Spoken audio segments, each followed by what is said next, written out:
नमस्कार, आप देख रहे हैं न्यूज़ पीआर। मैं हूं आदेशपुरी। बिहार में जो लॉ एंड ऑर्डर का सिचुएशन जो है वो काफ़ी चिंता वाली बन गई है। आपको बता दें कि शराबबंदी है, बावजूद इसके नवादा में बहुत सारे लोगों की मौत हो जाती है जहरीली शराब पीने के कारण।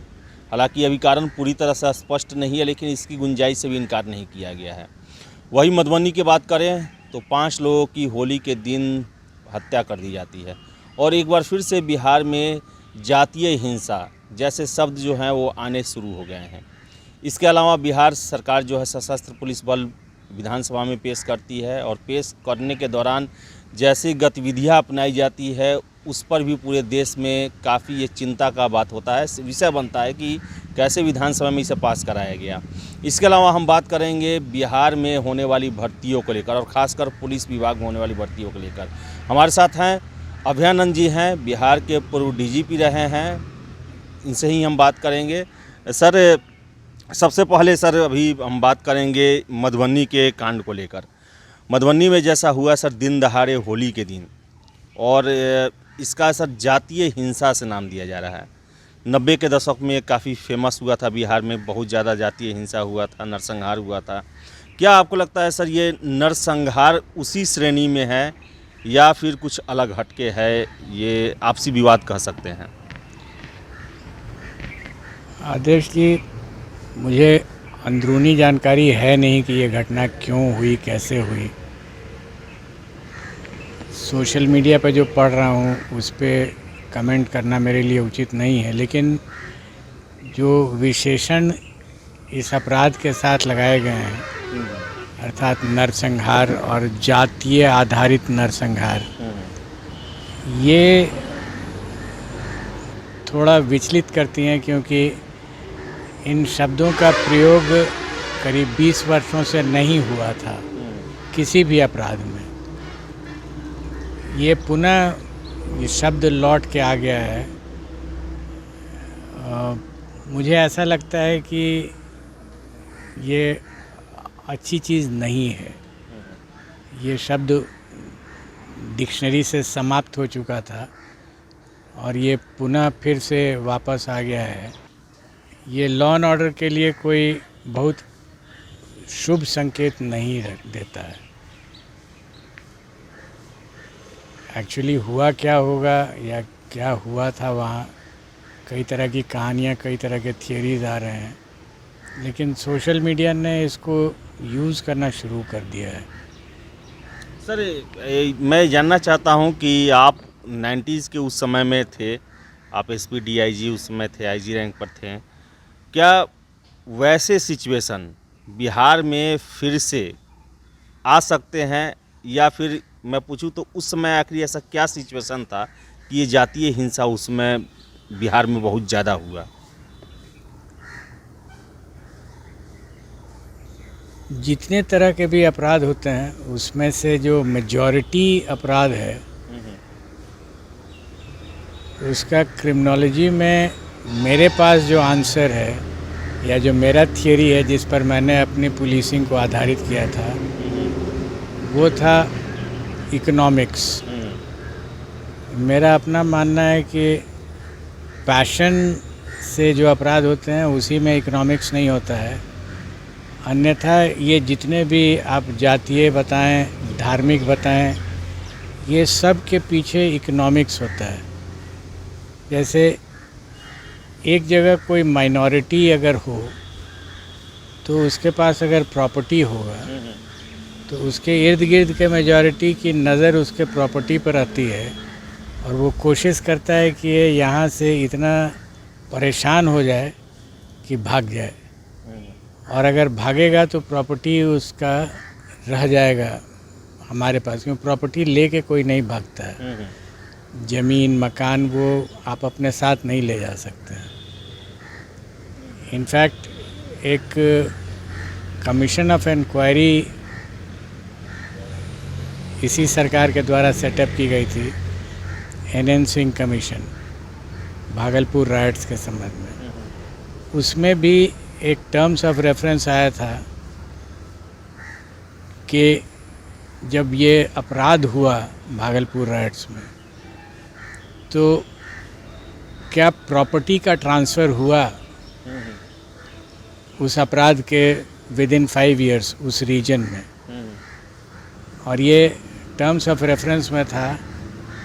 ये जब आया टर्म्स ऑफ रेफरेंस का उत्तर, कमीशन ने अपना रिपोर्ट दिया, तो ये पाया गया कि यस ये हुआ था। उन्होंने सजेस्ट भी किया था कि ट्रांसफ़र ऑफ प्रॉपर्टी नहीं हो, ये कैसे किया जा सकता है। कानून बनाने की उन्होंने उसमें चर्चा की है। तो मेरा ये शुरू से मानना था, ये टर्म्स ऑफ रेफरेंस में उस समय जब ये बन रहा था तो मेरा एक कंट्रीब्यूशन था उसमें, और उस पे इंक्वायरी हुई थी, कमीशन इंक्वायरी हुई थी, उसके रिपोर्ट भी आए थे। ये प्रायः देखा गया है, ये मैंने चेक करके देखा था।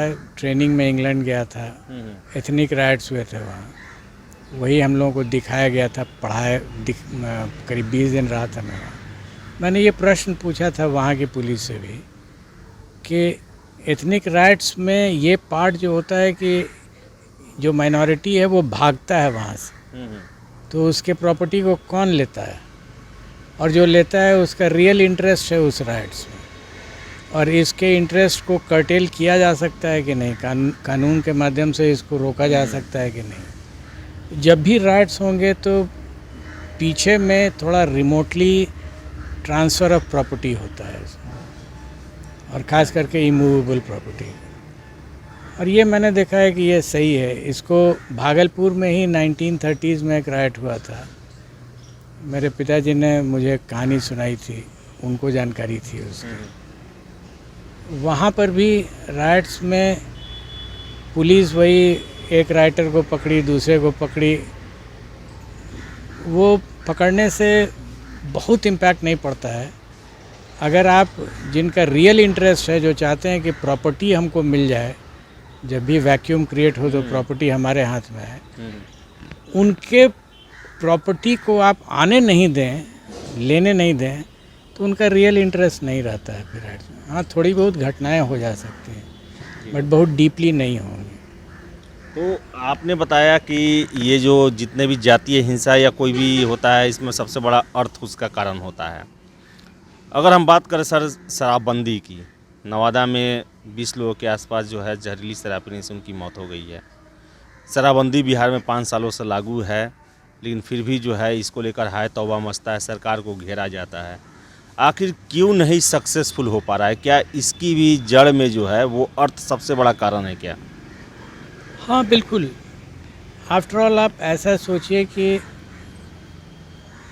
एक आदमी जो हुज ट्रेजेडी क्रिएट कर दे रहा है, उसको उससे मिल क्या रहा है। जिस ज़माने में ये शराबबंदी का कानून नहीं था बिहार में, उस समय हुज ट्रेजेडी नहीं होती थी, ऐसी बात नहीं है, उस समय भी होती थी। और मैंने उसको फेस किया है, एज डीजीपी उसको फेस किया है। बैक टू बैक 2-3 हो गए थे, बैक टू बैक हुए थे। आरा, गया, पटना सिटी, छोटे पैमाने पर मुजफ्फरपुर में। तो जो कानून मेरे पास था इसको डील करने के लिए, वो 47A एक्साइज एक्ट था। मेरी समझ से उस कानून में दम ही नहीं था। इतनी बड़ी घटना को टैकल करने के लिए उस कानून में ताकत नहीं थी। आई सैट थिंकिंग कि ये करें क्या हम इसमें। और मुझे एक बात समझ में आई कि अगर हम इस अपराध को इकोनॉमिक ऑफेंस में कन्वर्ट कर देते हैं, इस लॉजिक पर कि आपने शराब छिपा के बनाया है, आपके पास लाइसेंस भी है, तो आप अगर अपने लाइसेंस पर ये शराब बनाते हो तो रेवेन्यू मिलता है गवर्नमेंट को। आपने छिपा लिया है, टू दैट एक्सटेंट आपने चीट किया है गवर्नमेंट को।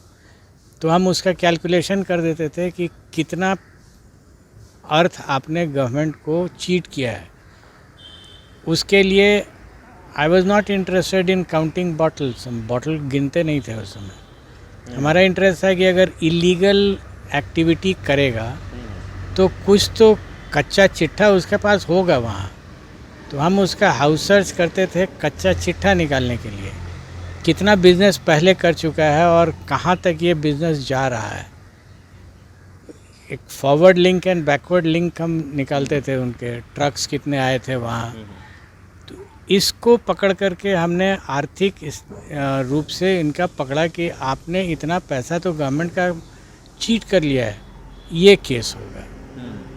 बॉटल आपका फूट जाए, ठीक है, अगर फोड़ दिया आपने, या कहीं दियर में जा कर के आपने भट्टी को तोड़ दिया, तो वो बहुत इम्पोर्टेंट चीज़ नहीं है। इम्पोर्टेंट चीज़ है कि आपने कितना बेच लिया है, और वो आपने दिखाया नहीं है। सर अभी जो नियम बना 2016 में, उसमें भी है कि संपत्ति सीज करने का, और फिर से है कि जो सामूहिक एक अर्थदंड लगाने का भी लगा उसमें, तो लेकिन बावजूद इसके कोई कंट्रोल नहीं है। सर आप एक बाहर से ही देख रहे हैं, आप व्यवस्था में नहीं हैं, लेकिन बाहर से ही देख रहे हैं, तो क्या एज्यूम क्या कर पा रहे हैं कि सरकार आखिर कहाँ कमज़ोर पड़ रही है, जिसके कारण ये शराबबंदी मजबूती से पेश नहीं हो पा रही है?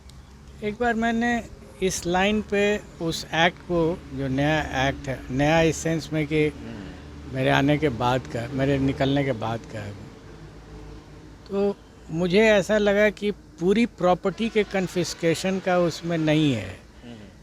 जिस व्हीकल पर वो जा रहा है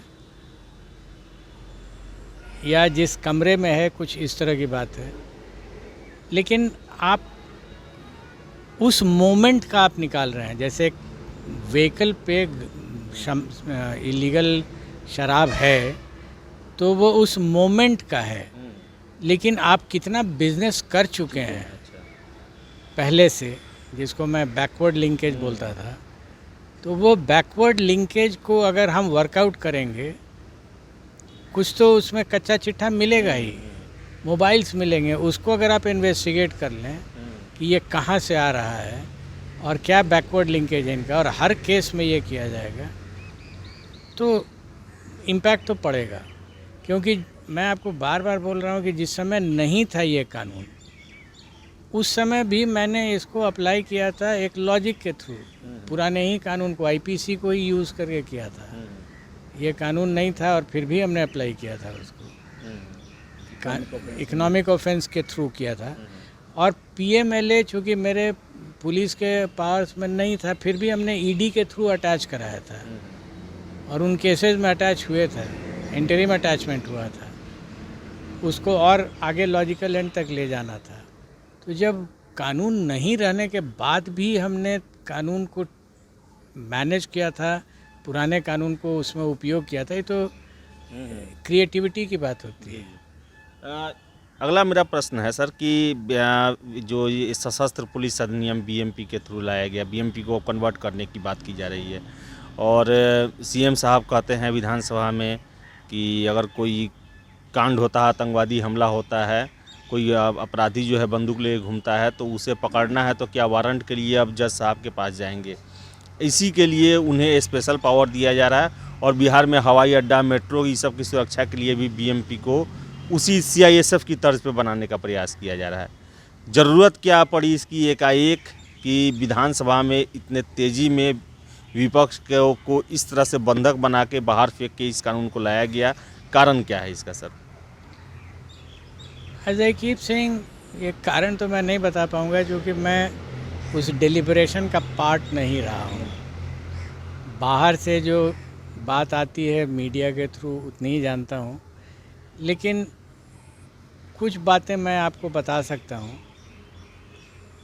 जैसे स्पेशल ऑक्सिलरी पुलिस सैप, ये क्रिएट हुआ 2006 में। सैप की कोई परिकल्पना ही नहीं थी, समाज में कहीं परिकल्पना नहीं थी, पुलिस डिपार्टमेंट में कोई इसकी चर्चा नहीं थी। ये एक इमेजिनेशन का पार्ट था, और एक नया फोर्स क्रिएट हो गया, और काफ़ी बड़ा फोर्स क्रिएट हुआ। करीब 5000 की बहाली हुई थी उस समय। अभी उसकी संख्या बल क्या है मैं नहीं जानता हूँ, जबकि वो उसका स्रोत था आर्मी से, और हम लोगों ने उसको लाया, अपने पुलिस बल में साथ में रख लिया, उसको उसका पार्ट बना लिया। कोई कानून नहीं अप्लाई हुआ था, कोई कानून सैप एक्ट करके नहीं कुछ क्रिएट हुआ। और उसका क्रिएशन भी हुआ, उसका फंक्शनिंग हुआ, वो आज भी पार्ट है पुलिस का। और वो एक ऐसा पार्ट है जिसकी प्रशंसा शायद पूरे देश में हुई। डिफेंस मिनिस्ट्री ने उसको अप्रिशिएट किया, लिखा है कि हर स्टेट इसको ट्राई करे। ऑफ कोर्स उनका एक अपना एंगल था, लेकिन मैं इस बात को पुश कर रहा हूँ कि something which did not exist at all, वो इमेजिनेशन में था, उसको हम लोगों ने बिहार पुलिस का पार्ट बनाया बिना किसी कानून के, जो ऑलरेडी पार्ट है बिहार पुलिस का। आप नाम उसका आज जो दें, बीएमपी कहें, स्पेशल पुलिस कहें, बट वो पार्ट है।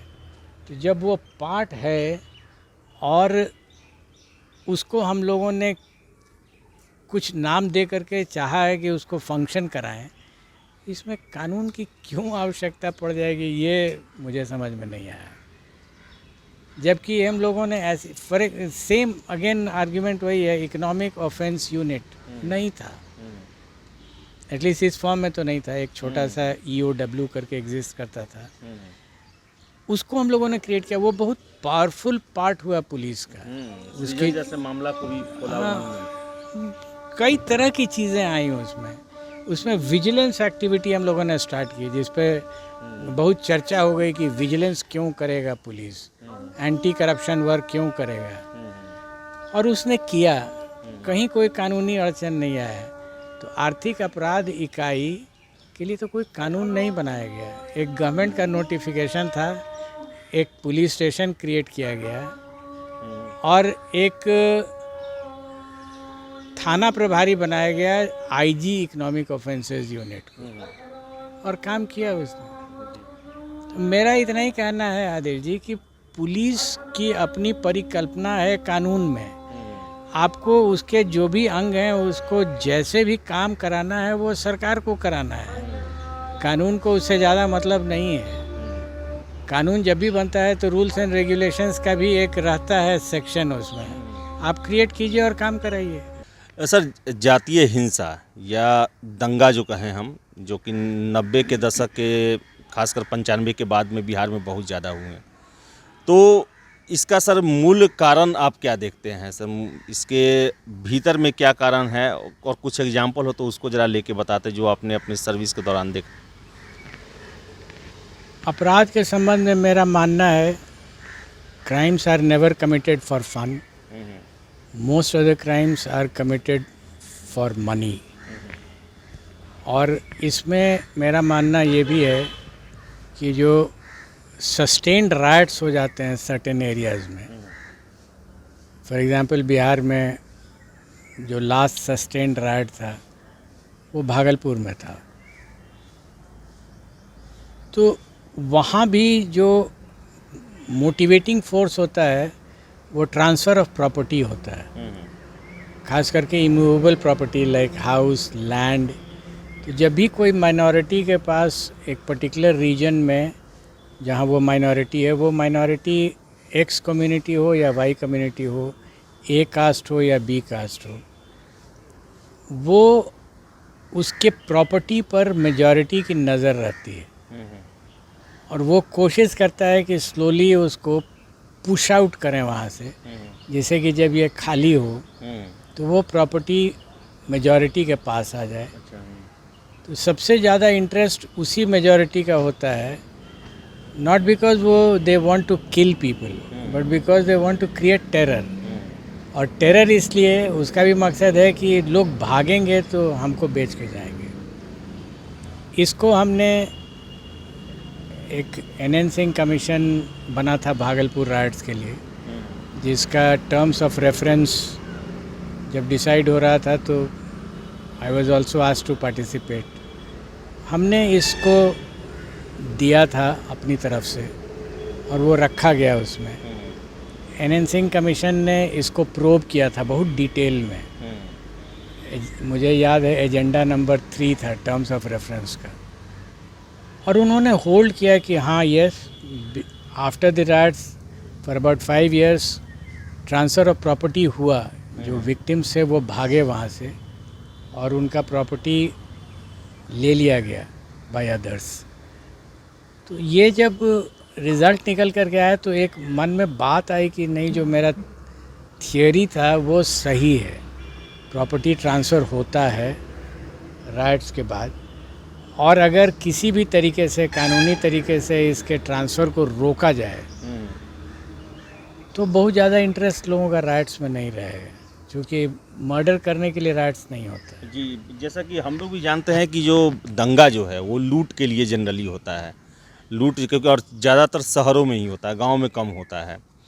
तो आपके कहने के अनुसार इसका जो रंग है वो मजहब नहीं है, धर्म नहीं है, जातीय नहीं है, सबके भीतर जो है वो पैसा धन ही छुपा हुआ है। गांव की भाषा में इसको जर और जोरू बोलते हैं। ड्यूरिंग द राइट्स तो जोरू वाला पार्ट हो जाता है, बट आफ्टर द राइट्स इसका जर पार्ट इम्पोर्टेंट हो जाता है। और आप इसको हमने टेस्ट किया था, इंग्लैंड हम लोगों को भेजा गया था, एथनिक राइट्स हुए थे वहाँ ब्रैडफर्ड में। तो 15 दिन हम लोग रुके थे, लंदन पुलिस, ब्रिटिश पुलिस ने उसको हैंडल किया था, वेस्ट यॉर्कशायर काउंटी था। तो वहाँ भी राइटिंग का पार्ट उन लोगों ने बहुत सुंदर किया था, इन्वेस्टिगेशन और कन्विक्शंस हुए, बहुत फास्ट हुए थे। लास्ट में पूछा गया कि आपको एनीथिंग टू आस्क, तो उनके कमिश्नर, जो चीफ़ कमिश्नर होते, चीफ़ कांस्टेबल बोलते हैं वहाँ, उन्होंने पूछा तो हमने कहा कि आप लोगों ने कभी इस पार्ट को एग्जामिन किया कि उनके प्रॉपर्टी का क्या हुआ। एथनिक माइनॉरिटी जो वहाँ का था, वाइट्स थे, वो भाग गए थे और उनको लोगों ने मार के भगा दिया था वहाँ से। And they suddenly thought thinking, अब हाँ ये तो हुआ है, लेकिन उन लोगों ने कभी देखा नहीं था उस एंगल से। तो इसका मतलब, और उन्होंने बताया कि एक BMW गराज था, उसका पर्टिकुलर गराज, यस, उसने छोड़ दिया, भाग गया वहाँ, किसने ले लिया उस गराज को, तो वहाँ का जो मेजॉरिटी था उसने ले लिया था। तो फिर बात तो वही आ गई, और यहाँ भी वही होता है। फिर ये हम लोग जो उसको धर्म और जात बनाए रहते हैं, ये नहीं है प्रॉपर्टी। अगला मेरा प्रश्न था बयान जी कि जैसे अगर हम भर्तियों की बात करें, बिहार में अभी रोज़गार जो है बहुत बड़ा मुद्दा बना है, लेकिन सरकार नौकरी भी निकाल रही है, इसमें कोई दो राय नहीं है, वैकेंसी आ रही है, लेकिन सबसे बड़ा आरोप लग रहा है अपारदर्शिता का, ट्रांसपेरेंसी नहीं है। क्वेश्चन पेपर वायरल हो जा रहे हैं, मैट्रिक के हों चाहे सिपाही भर्ती के हो, दरोगा भर्ती पर भी तरह तरह के आरोप लग रहे हैं। बहुत सारे सॉल्वर गैंग काम कर रहे हैं, बहुत सारे कैंडिडेट फर्जी पकड़े भी जा रहे हैं। बावजूद इसके जो ऑर्गेनाइज्ड क्राइम जो है, जो कि ये प्रतियोगी परीक्षाओं को हार्म पहुंचा रहा है, बदनाम कर रहा है, उन पर भी कोई पटना पुलिस या स्टेट पुलिस कोई कार्रवाई नहीं कर रही है। तो सर, ये अपारदर्शिता और ये जो हो रहा है बिहार में, इसको लेके आपका क्या कहना है sir? Again to begin with वही है कि क्या हो रहा है अभी, कैसे बहालियाँ हो रही हैं, कमीशंस कैसे काम कर रहा है, नहीं पता है। लेकिन ऐसा नहीं है कि बहाली पहली बार हो रही है। बिहार पुलिस में पहले ही बहाली हुई है। मुझे याद पड़ रहा है, बहुत पूर्व में मेरे फादर हमको बताते थे 1950s 60s में जिस तरह से बहालियाँ होती थी, वो आज का युवा पीढ़ी अगर सुनेगा तो उसको लगेगा कि अच्छा ऐसे भी बहाली हो जाती थी। होता ये था कि एसपी अपने पुलिस लाइन में जाता था और सार्जेंट मेजर कुछ लड़कों को ला करके उनका हाइट चेस्ट मेजर किया, उनका गंजी खुला हुआ है और खड़े हैं वो, जो मिनिमम क्वालिफ़िकेशन आ गया हाइट चेस्ट में, देखने में सुडौल लगा। एसपी ने कहा हाँ ये ठीक लगता है, चलो चलो बनना है, आ गए, सिपाही हो गए। वो बहुत ज़्यादा बेरोज़गारी नहीं थी, इसलिए ज़्यादा लोग आते नहीं थे सिपाही में। इनफैक्ट नाम तो मैं नहीं बताऊंगा, बहुत सीनियर थे और बहुत ऑनेस्ट थे। उन्होंने अब कैंडिडेट रजिस्टर में लिखा था बहाल करके एक आदमी को, appointed at the request of my wife, और वो भी हमने सुना है और ये फैक्ट है। किसी ने क्वेश्चन नहीं किया, क्यों? क्योंकि ये भी पारदर्शिता ही है कि अगर पैरवी पर अपॉइंट हुआ है तो लिख दिया गया कि पैरवी पर अपॉइंट हुआ है। ये आज सब कुछ पर अपॉइंट होता है, लिखा नहीं जाएगा वो। और बाहर से एक आवरण होता है कि नहीं, बहाली तो एकदम प्रक्रिया के अनुसार हुई है। लेकिन अगर हर चीज़ प्रक्रिया पर हो ही रही है, कॉन्ट्रैक्ट प्रक्रिया से होती है और फिर भी सबको असंतोष है कि नहीं, ये कॉन्ट्रैक्ट सही ढंग से नहीं दिया गया है, बहाली हो रही है प्रक्रिया से कागज़ पर और असंतोष बहुत है, तो ये बहुत ही सीरियस इशू बन जाता है। क्योंकि समाज में अगर मेजॉरिटी लोग असंतुष्ट हो जाएं जो भी प्रक्रियाएं हैं उसके संबंध में, तो वो असंतुष्ट होना, उनके मन में जो असंतोष का भाव होगा वो विस्फोटक रूप लेता है। और जब वो विस्फोटक हो जाता है तो फिर वो किसी के संभाल में नहीं आता है। ये जो लोग समाज को चला रहे हैं सरकार के माध्यम से या सरकार के बाहर से, जो सामाजिक रहनुमा हैं, उनके लिए ये बहुत बड़ा इशू है कि असंतोष इतना व्यापक नहीं हो जाए वो कोई विस्फोट का रूप ले ले। ये जैसे मैं कुछ बात करूंगा, जैसे कि क्या आपके समय में भी वैसा होता था, ये मैं जानना चाहूँगा कि जैसे अभी यहाँ के भर्ती आयोग हैं, जैसे दरोगा के ही हैं, ना क्वेश्चन पेपर देते हैं, ना इंडेक्स बताते हैं, ना आंसर शीट जारी करते हैं। एकाएक फिजिकल में कोई हाई जंप लॉन्ग जंप का प्रक्रिया बदल दिया जाता है, किसी को बैन लगा दिया जाता है। और ना ही एक होता है कि टू वे कन्वोकेशन जो होता है ना, कन्वर्सेशन टू वे, कि जो अभ्यर्थी है और आयोग में है उनके बीच में और असंतुष्टि है तो इसको लेकर सॉल्व करने का प्रयास किया जाए। आरटीआई है वो भी पूरी प्रक्रिया खत्म होने के बाद दी जाएगी। क्या ऐसा ही प्रक्रिया शुरू से चलते आ रहा है या फिर ये नया पर आप सुन रहे हैं सर? नहीं, बिल्कुल नहीं। मैंने भी बहालियाँ की हैं, आयोग में मैं नहीं रहा हूँ और उस समय आयोग था भी नहीं। कुछ कमेटी सरकार बना देती थी, उसका मेंबर रहा हूँ, एसपी के हैसियत से, आईजी के भी हैसियत से। और आपको मैं बताऊँ बहुत स्पष्ट, अगर 12 बजे दिन में परीक्षा समाप्त होगी तो 4 बजे शाम तक आपको रिज़ल्ट देंगे हम, और आप वेट कीजिए, हम आपको रिज़ल्ट दिखा देंगे। वहाँ पर आपको कॉपी दे देंगे, आपको आंसर्स बता देंगे, और अगर आपको डाउट्स होगा आंसर्स में तो डिस्कस कर देंगे। इतनी दूर तक अगर आप कर दीजिए तो कभी परेशानी होगी ही नहीं।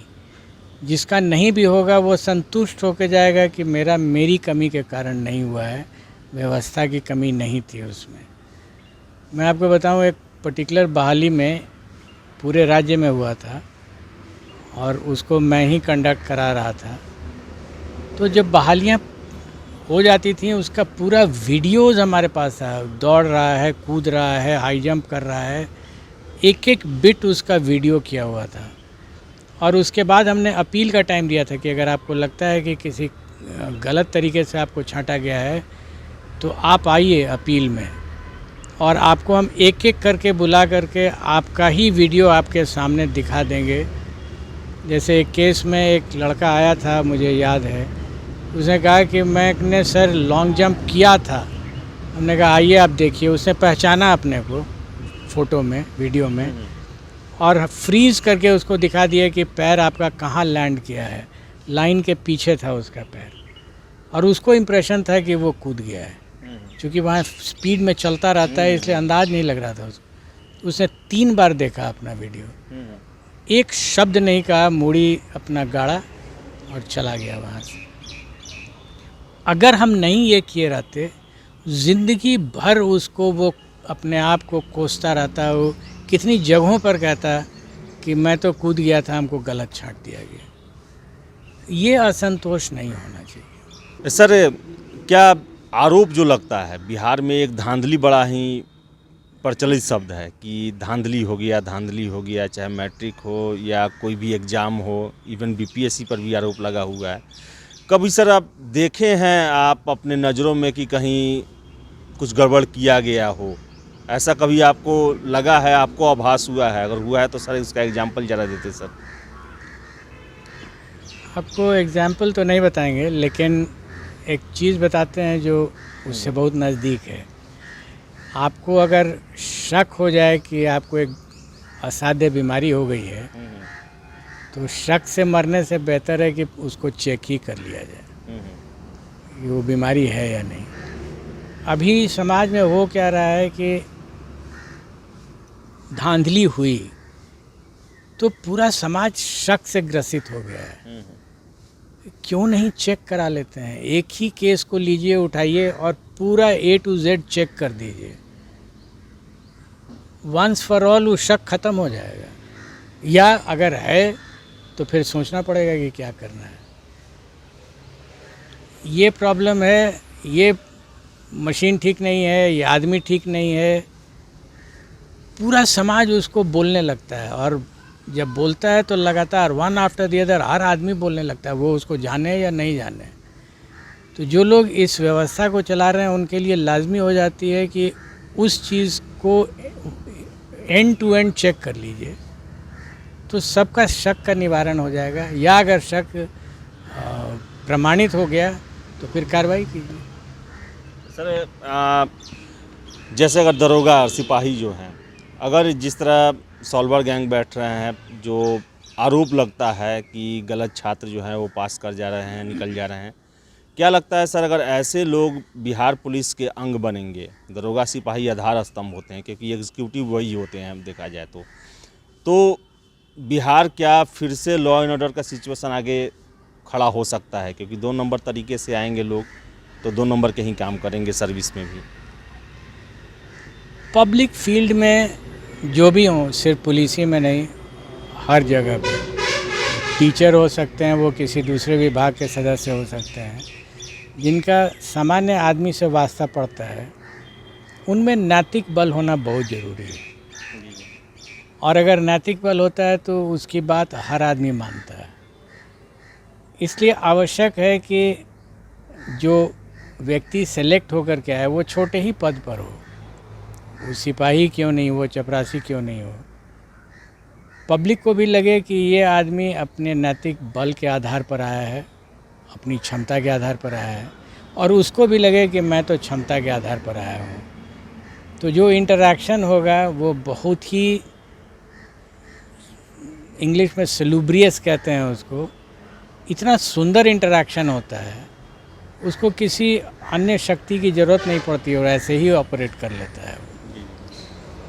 इसलिए मैं तो यही मानूंगा कि जो भी बहाली हो, वो व्यक्ति जो बहाल हो उसमें नैतिक बल हो, और अगर गलत तरीके से आया होगा तो नैतिक बल तो नहीं रहेगा। तो ये थे हमारे साथ अभयानंद जी, जिन्होंने अपनी बातें रखी बिहार के सिचुएशन को लेकर, लॉ एंड ऑर्डर को लेकर और फिर से बिहार में होने वाली भर्ती प्रक्रिया को लेकर। तो बहुत बहुत धन्यवाद सर जुड़ने के लिए। और वीडियो अगर आपको अच्छा लगे तो लाइक शेयर करें और हमारे चैनल न्यूज़ PR को सब्सक्राइब जरूर कर लें। बहुत बहुत धन्यवाद।